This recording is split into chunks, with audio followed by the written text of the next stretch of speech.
저번 시간에는 바르톨로뮤 디아스가 인도양 근처에서 회항하여 다시 리스본으로 돌아오는 내용을 전해드렸습니다.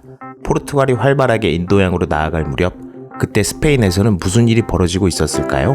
8세기에 지브롤터 해협을 건넌 이슬람 세력은 스페인 남서부를 정복한 뒤 거의 800년 동안 이 지역의 지배자로 번영했습니다. 하지만 세월은 흘러 15세기 다시 기독교 세력이 이슬람 세력을 물리치기 시작했고 스페인 남서부 지역 일부를 제외한 나머지 지역을 차지하기에 이르렀습니다.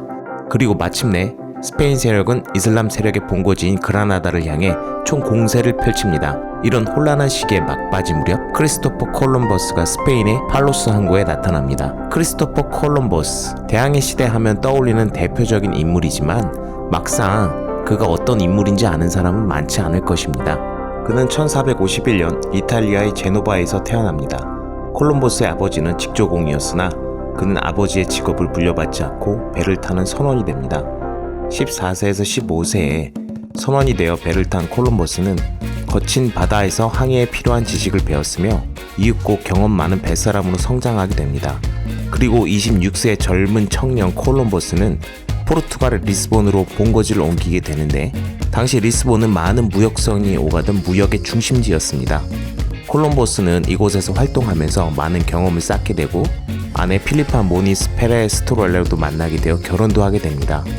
이 무렵 지구가 둥글다는 토스 카넬리의 주장을 접하게 된 콜럼버스는 서쪽으로 계속 가게 되면 인도로 갈 수 있겠다는 믿음을 가지고 당시 포르투갈의 왕이었던 주왕 2세에게 인도로 가는 항해를 제안하게 됩니다. 주왕 2세는 콜럼버스의 제안을 거절합니다. 당시 그런 결정을 한 이유는 여러 가지가 있겠지만 포르투갈은 디아스가 발견한 인도 항로 개척에 집중하고 있었기 때문에 위험이 큰 콜럼버스의 제안을 받아들이지 못한 것이 아닌가 하는 생각이 듭니다. 이에 콜럼버스는 큰 실망을 하게 되지만 그는 포기하지 않았습니다. 후원자는 포르투갈 왕만 있는 게 아니었기 때문에 그는 후원자를 찾기 위해 리스본을 떠나게 됩니다. 그리고 그는 스페인 남부 쪽에 팔로스 항구에 들어서게 되는데 이때 팔로스 근처 라비다 수도원의 원장이었던 후안 페레스 신부와 만나게 됩니다.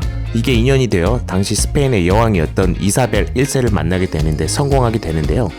왜 페레스 신부가 콜럼버스를 이사벨 여왕에게 소개시켜 주었는지는 알 수 없지만 콜럼버스의 인도와 중국을 향한 열망 혹은 황금과 후추에 대한 열망, 이 페레스 신부를 감동시켰던 것은 분명해 보입니다. 1486년 5월 콜럼버스와 이사벨 1세는 페레스 신부의 소개로 역사적인 만남을 시작하게 됩니다. 하지만 이때 콜럼버스가 바로 인도를 향한 탐험에 나선 것은 아닙니다. 당시에는 이베리아 반도의 기독교 세력이 이슬람 세력과 벌이는 세력 다툼이 막바지에 달하는 시기였기 때문에 이사벨 여왕은 엄청난 전쟁 비용을 치르느라 콜럼버스의 항해를 후원할 여유가 없었기 때문입니다. 하지만 1492년 그라나다의 정복을 끝으로 이베리아 반도에서 이슬람 세력을 제거한 이사벨은 콜럼버스를 다시 불러 인도로 향하는 항해를 위한 협상을 시작합니다.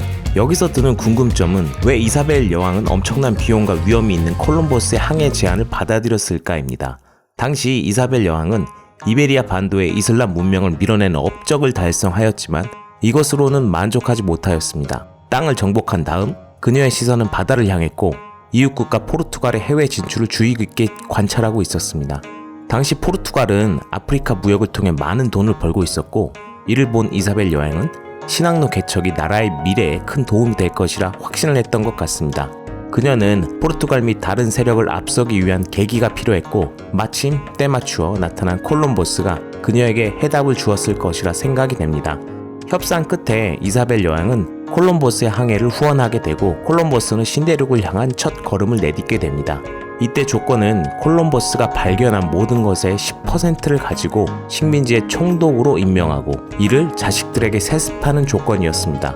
워낙 성공 가능성이 희박한 모험이었기 때문에 정부 부처 및 지식인들의 반대가 극심해서 이사벨 여왕은 개인 사비를 털어서 콜럼버스를 후원했다고 전해집니다. 자신이 아끼는 왕관과 보석까지 팔 정도였는데요. 이때 팔린 왕관은 톨레도 대주교란 사람이 구입하여 현재까지도 톨레도 대성당에 보관되어 있습니다.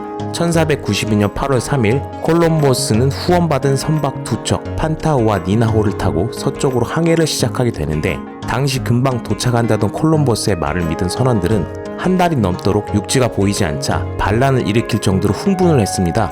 육지가 나오지 않으면 나의 머리를 자르시오. 라고 필사적으로 외치는 콜럼버스 덕분에 선원들의 불만은 잠잠해졌고 마침내 10월 12일 콜럼버스 일행은 현재 바하마 제도의 한 섬에 상륙하게 됩니다.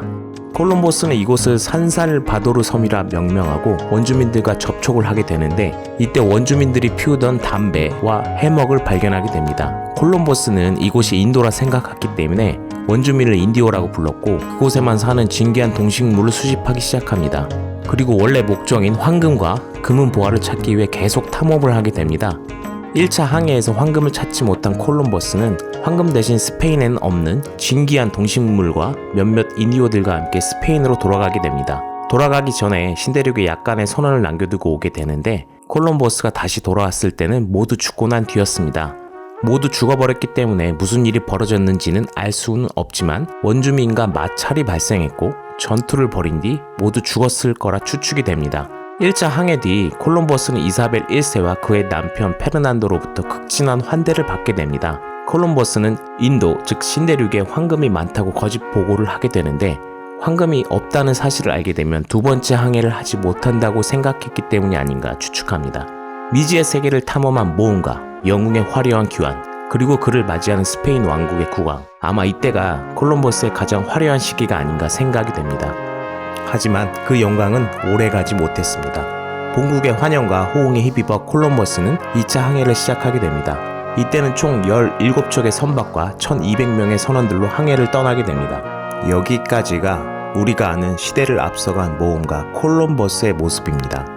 그리고 이 뒤는 어떻게 됐을까요? 과연 신대륙에서 황금을 찾았을까요? 이후부터 펼쳐지는 이야기는 우리가 잘 모를 수가 있는데요. 사실 콜럼버스는 위인이라기보다는 약탈자, 학살자에 가깝습니다. 콜럼버스가 발견한 신대륙에는 황금은 없었습니다. 그리고 황금이 없던 그 땅에서 콜럼버스는 돈을 벌기 위해 원주민을 약탈하고 탄압했지요. 원주민을 죽이고 본국의 노예로 팔고 콜럼버스는 원주민들을 상대로 할 수 있는 모든 사악한 짓들을 행했습니다. 2차에 이어 3차, 4차 항해까지 항해가 거듭될수록 그 방법도 잔인해졌습니다. 그리고 엎친 데 덮친 격으로 유럽 대륙에서 넘어온 전염병이 원주민들 사이에 퍼져서 대부분의 원주민이 고통스럽게 죽어갔습니다. 유럽의 신대륙 진출은 이러한 야만의 역사입니다. 콜럼버스는 그 야만의 시대를 이끄는 인물이었고 그의 발 밑에는 무수히 많은 원주민의 시체가 뒹굴고 있었습니다. 대항해 시대 4편은 여기까지입니다. 여러분 재밌으셨나요?